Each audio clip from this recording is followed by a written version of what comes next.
Okay, welcome to the first game here. This is going to be a game between Nobody, aka Dutchy, in the blue Celestial.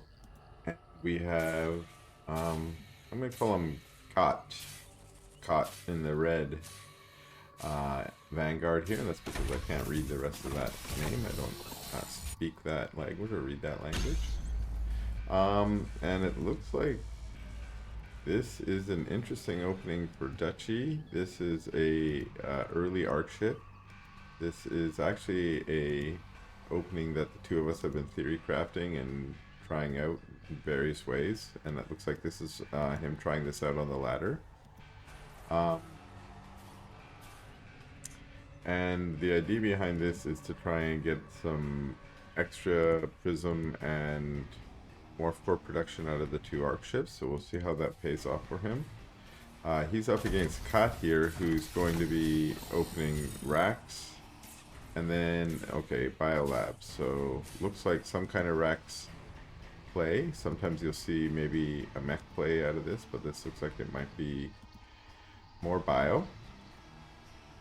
And back home for Dutchy, he's got his two arc ships working. He's got morph core coming out of one. He's got prisms almost fully saturated here on his first base. Now remember, for Celestial Eco, the collection array is the equivalent of a or about one half of a base, or the equivalent of 6 workers. And then the 4 prisms that you add will fill out the rest of that to be a fully saturated base. So the standard opening for a Celestial is to open with the collection array. And 2 collection arrays gather the same as a single collection array plus 4 prisms, so this is about the same as a normal opening, with the exception that there would be maybe 1 extra prism, your first prism that you get. Although we see that we already have another prism on the way towards the natural, whereas we do have a creation chamber down, and there is some... Oh, there we go. It looks like we have a arc station. I didn't see that actually on the progress. Maybe I didn't see that accurately, but we now have a quick tier 2 here. Meanwhile, out of khat, we have a couple lancers with the initial scout, and still on one base, another rack's being added. We are adding a lot to Therium here. Both players kind of collecting a lot of early Therium. See how that pays off. Now Dutchy's gone ahead and made some defenses up front, and it looks like we have a blast node. Is that what that is? Blast node, yes. With the quick tier 2, that unlocks the blast node ability, so it doesn't have to be a strike node initially. And looks like at least defenses so far, because I don't see any Argent. Maybe we have a scanner. Okay, a scanner coming out. Meanwhile, we have, it looks like our first Exo, so it's just 2 Lancers to start out, not a heavy Lancer build to begin. It looks like Exos are what we're going to see coming out of the racks now, and I don't see any upgrades coming down at the moment. Let's see if there are any out there. Did we get kinetic redirect? It doesn't look like it.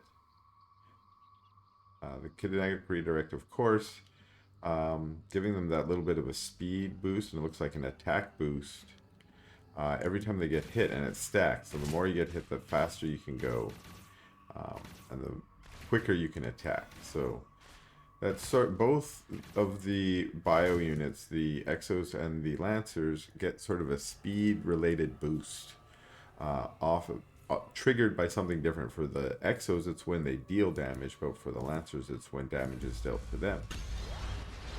All right, so Dutchy has got the second base up. Well, no collection array, but 4 prisms, so that's sort of the same as having an array.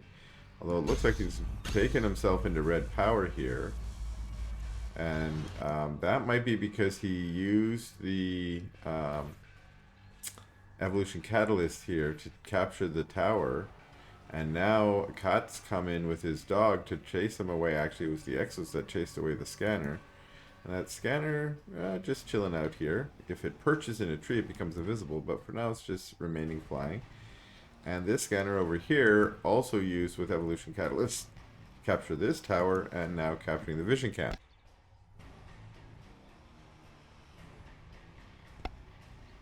So far this is an interesting build. The eco boost has been used mostly to just build some defenses. While we do have Legion Halls here, not clear what the Legion Halls are going to be used for. We do have a Guardian Nexus going down as well. And an Ascension Matrix back in the back for maybe some upgrades. Now we have some Exos and Lancers coming up the ramp. And, ooh, they're going to run into those Blast Nodes, and Blast Nodes are pretty punishing. And a little micro there. The Blast Nodes also will seek you, even if you run away, well outside their range. Especially if you've got like a fast unit, like a dog. You can run really far away before it hits you, but it will seek you all the way down. Lancers and Exos now creeping out this camp because, well, Dutchy hasn't made... There's some margins now, but this is pretty slow in producing units, and it's those Blast Nodes that certainly helped defend there. I imagine chopping down these trees at the back could be a vulnerability to this build. And it looks like we got Animancers coming out, and Animancer training on the way.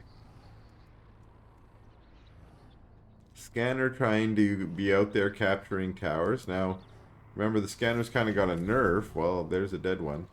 When they're perched, they can no longer capture the tower because invisible units cannot capture towers. But they can still just fly around and capture towers kind of as normal, as long as they don't use that invisibility power.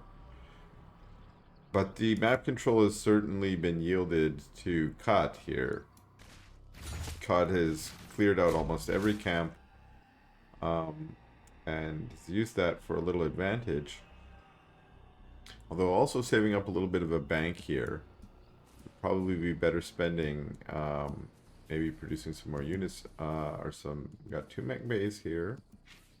I don't see any mech units out just yet.